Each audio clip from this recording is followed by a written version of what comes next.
Money matters in retirement, but it's not the whole story. Research shows that once your basic needs are met, happiness depends on something much deeper: your health, your relationships, your purpose in life, your mindset, and your daily habits. And I'm sure that list could go on, but those are some of the top indicators of a happy retirement. Now, if you're unhappy before you retire, a larger income, a greater net worth probably will not fix that. Retirement happiness is built intentionally and consciously. In this episode, I'm going to share with you 8 research-backed habits of happy retirees, combined with real-world case studies of women and couples who built fulfilling retirements even without extreme wealth. Now, obviously, money makes it easier. I'm just saying.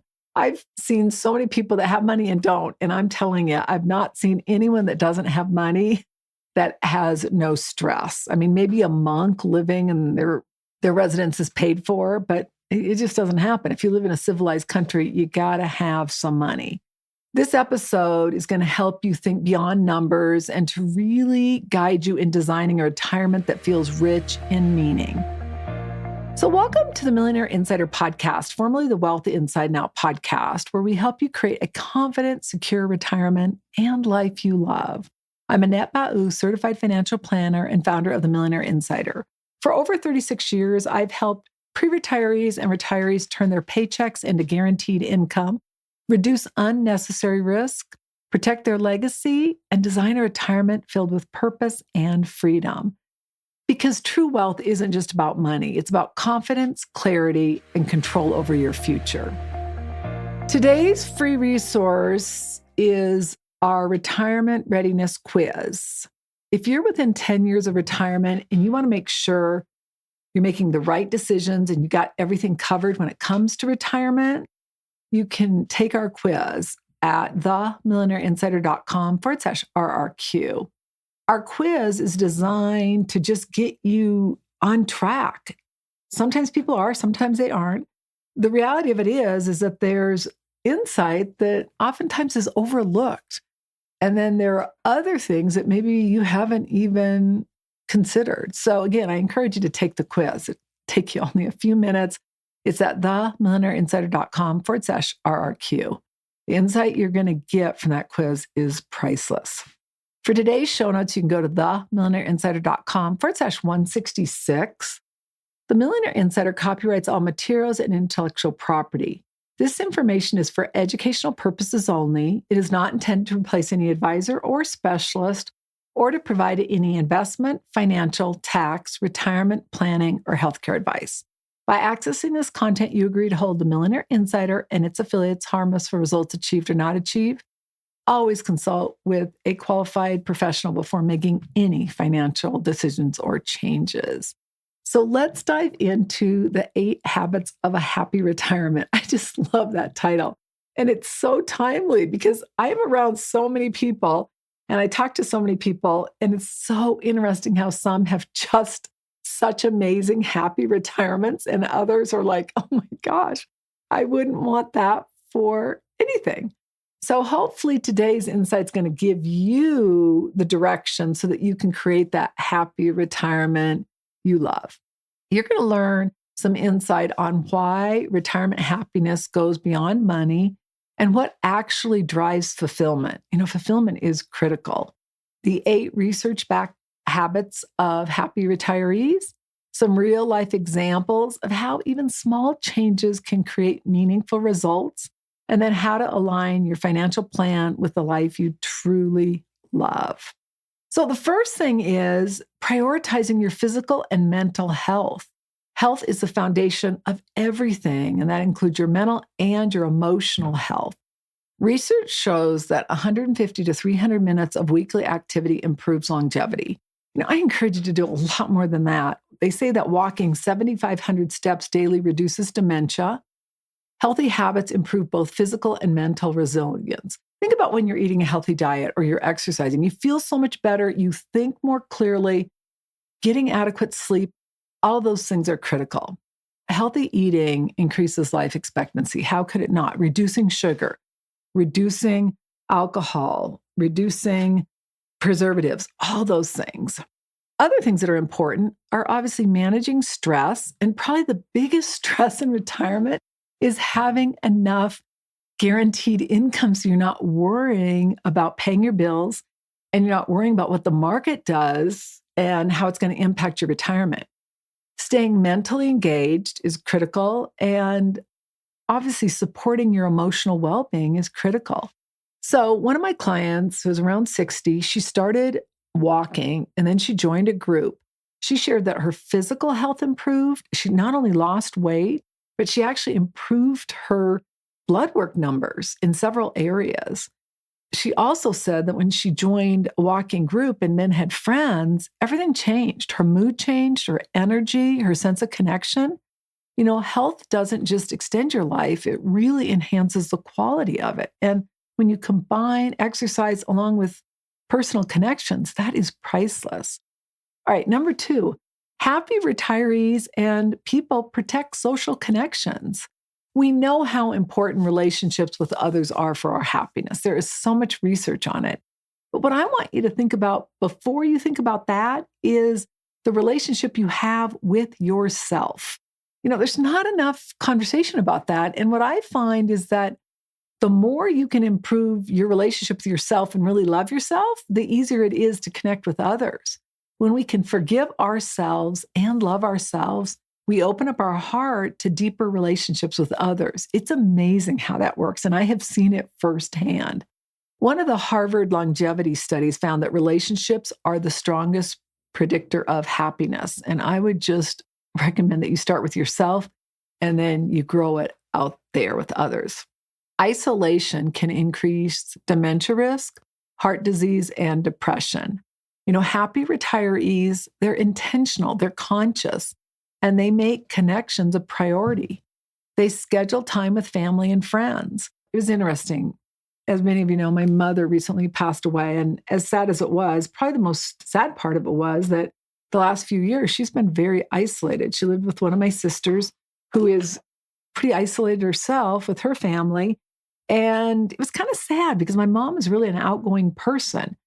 But the celebration of her life was wonderful, and that was all great. So we went to the celebration of life. And then what was so amazing is the next night, we had a wedding to attend that was right near in downtown Phoenix, right near where we had my mom's celebration of life. And that wedding was probably one of the most unbelievable events I've ever been at. Like I literally, every single person I met, and I met almost all of them that were there, their vibe and their energy was just unbelievable. Now, some of them we already knew, but a lot of them we didn't. They came from out of town. We are friends with the groom, and we met a lot of the bride's friends and family, and it was just unbelievable. It was like such a connection. And my husband and I because we were thinking, oh my gosh, this is so hard to have to go to a wedding after we've been to a funeral, but it was just God sent. And it really, gosh, I just felt such a connection with so many people, and it just felt awesome. But taking the time to really connect with family and friends, I've made it such a priority myself in getting together with family and friends, and even having friends from out of town come and stay with us up at our cabin. And so it's just nice to connect with people, especially people that you have common connections with and common interests. Joining clubs or volunteer groups can be really powerful. And you can still use technology to stay connected, but I just encourage you not to replace real connection with that. It's so important to have those connections. I mean, one of my friends, she and I were like, okay, we're going to go for coffee. 4 hours later, I'm like, okay, I was thinking an hour, but we just have so much in common. She's been one of my dear friends for over probably 25 years. And it's just priceless to have somebody like that in your life. All right. The third thing is really cultivating purpose. Happy people and happy retirees have a purpose. 97% of retirees with a strong purpose report in studies that they experience happiness. Purpose can come from a lot of things. Sometimes it's part-time work. Sometimes it's mentoring others.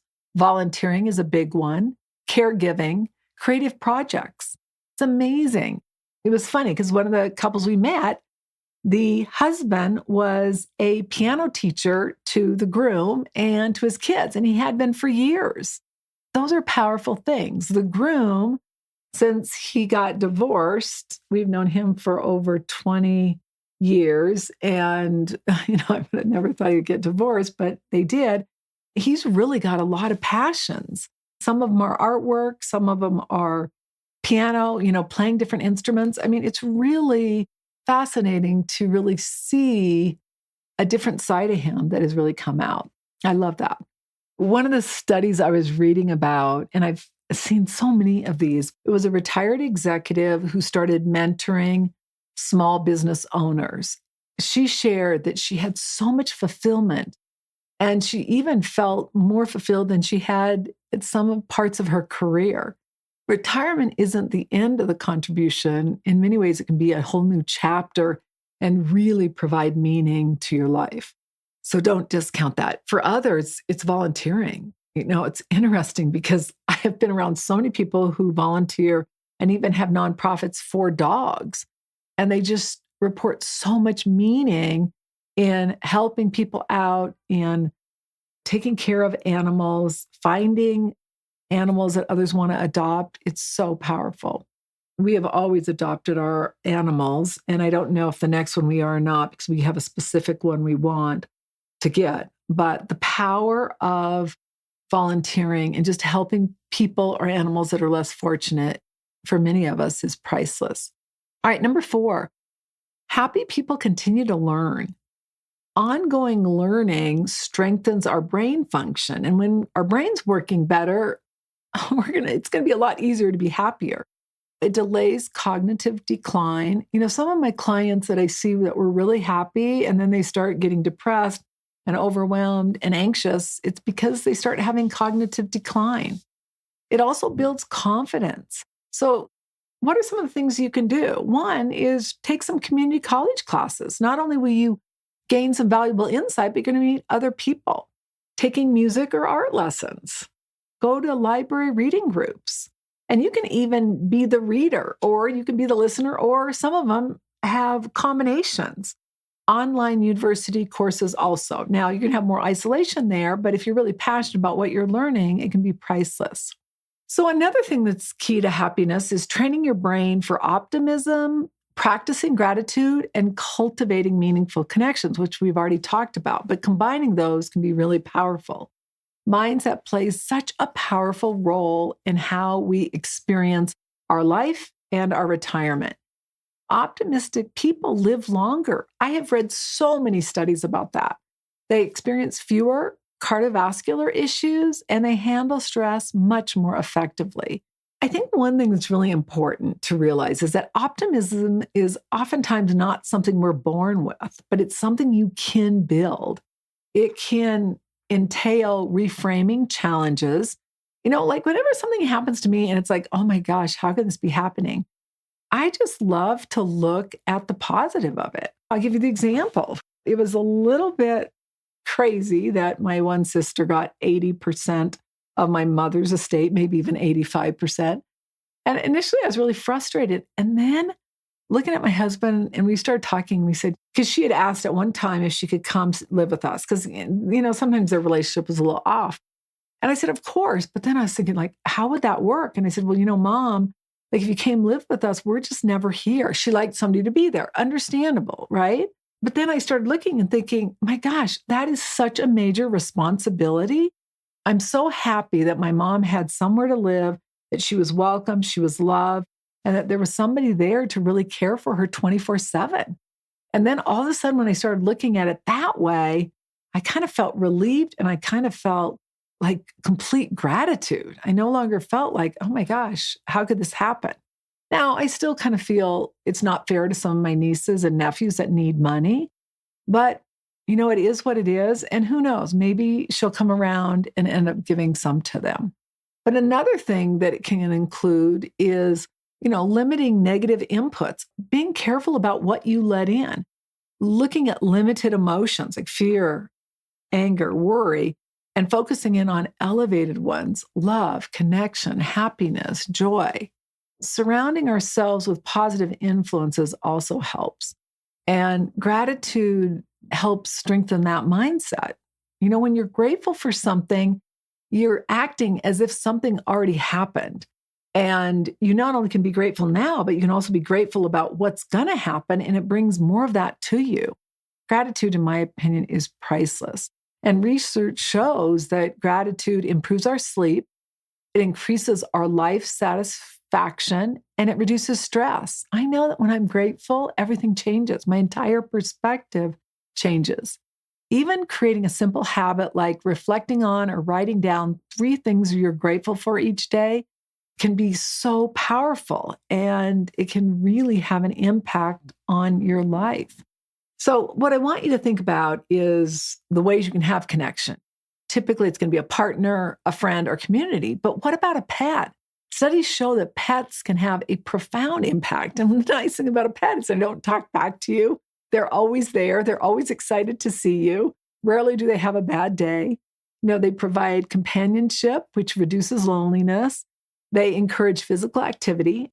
They find that our blood pressure is lowered when we have connection, and it improves our overall emotional well-being. Now, if animals are your jam, but you don't want to have one all the time, consider fostering or volunteering with animals. That can also create a major sense of connection and purpose. My family was in town for my mom's service, and my sister-in-law, who is just God sent, she volunteers at a cat shelter. She has 1 cat and 1 dog, because she said my brother won't let her have more. But there's 150 cats where she volunteers. And she said it's so meaningful to her. She won't even go on vacation if it's going to conflict with her volunteer time. I just love that. But small habits can create such a powerful ripple effect, and it can shape not just how long we live, but the quality of life we live. And that, my friend, is so critical. All right, number 6, taking time to create a clear plan. Before anything else, and it's so critical, clarity is what creates confidence. And a lot of people want confidence, but they don't have clarity. And it doesn't work the other way around. Happy retirees know how much they can spend, what actions they need to take to get where they want to go, and how their plans need to adapt over time. A financial plan is your roadmap, and it brings everything together: your income, your investments, your taxes, and your estate plan. It allows you to make decisions with confidence instead of uncertainty. When you have a plan, you worry less and you enjoy your life more. And that I can guarantee you. Number 7, they create reliable retirement income. I share that I went back over every one of my clients to determine the ones that were the happiest. And the one thing they all had in common at the top of the list was guaranteed predictable income. They didn't have to worry about money. They weren't subject to market volatility. I could not believe it. It changed my entire plan for retirement. Obviously, there are other things you can do. One of the things I did notice is they were active, they got sleep, and there were different things. Some of them ate better than others. Even ones that weren't super healthy, they got so much sleep and they had such close relationships that they lived for a long time. But at the core of every one of them, they had guaranteed predictable income. I just thought that was priceless. So you got to realize that as you approach retirement, you're no longer accumulating. You're now living off what you've built. And I see that people that still try to stay in that growth-oriented state, it's just not a great outcome. Happy retirees don't just have assets, they have a guaranteed retirement paycheck. And that can include Social Security, corporate pensions, investment income, and guaranteed lifetime income through an annuity. Knowing your income allows you to relax and enjoy your retirement. Now, just as a reminder, I recommend that you have at least enough guaranteed income to cover your fixed expenses. I personally like to have enough to cover my fixed and variable expenses, but you have to have more money to do that. Some people do, some people don't. The key is if you don't, then you got to make sure that you and your partner have the discipline to not spend on years when the market goes down. All right, number 8, they focus on living, not chasing happiness. They're focused more on fulfillment. It's such an important shift. Research shows that chasing happiness often backfires. Happiness is a byproduct of meaningful activity and relationships, contributions, and even having some structure. Most people have gone from a lot of structure to now none, and happy people have some structure in their life. Instead of asking, am I happy? What I encourage you to ask is, am I living a fulfilled life I love? Or what would a fulfilled life I love look like? And what do I need to change to live a fulfilled life? It's really interesting because when you are living fulfilled, you can have an experience that you don't love or that it's not how you want it to be, and you can still feel fulfilled. It's really interesting. And I just encourage you to take a little bit of time to get really clear on that. Let's recap.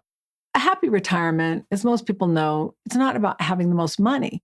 That said, you do need money. In our next part 2, this is part 1. In part 2, we're going to dive into the numbers. But it's really about having a clear, coordinated plan, reliable income you can count on, strong relationships, a purpose. Why are you doing what you're doing? And then the freedom to spend your time how you choose. One of the couples that I met at the wedding, the wife said, I just hope I didn't retire too soon. I'm really concerned about what's going on and I'm worried about Social Security. And I said, I understand. I didn't know what to tell her. I get it. It's like maybe consider a part-time position, maybe consider some other venue to generate some money. But when all these pieces come together, it's amazing what happens. We stop worrying about money. We start living our life. We're focused in on what's happening versus what's happened in the stock market or what's happened with the bond market. I really encourage you, before you get back to your day, I want you to write down 3 to 5 things that bring you joy and happiness and what you can do to start doing more of that today and incorporating those activities into your life now. This is going to allow you to get to retirement and really enjoy it. Now, if you already are retired, that's fine. Write those down and then confirm you're doing those. It'll change everything. You know, what I find fascinating is most people think once they have money, they're going to be happy. The people that are happy are ones that know what brings them joy and happiness, and they start incorporating that even before they have money or even before they're retired. That is the key. Now, if you're within 10 years of retirement and you really want to make sure you're on track, I encourage you to take our retirement readiness quiz. You can go to themillionairinsider.com/RRQ. That's just going to give you a lot of insight about where you are and what you need to do. Now, if you're a little younger or you don't feel you have the confidence or clarity you need around your money, I encourage you to register for our masterclass, Money, Confidence, and Clarity. You can go to themillionairinsider.com/MCC. I want to thank you so much for joining me. I'm Annette Ba'u. All international copyrights are reserved. Bye for now.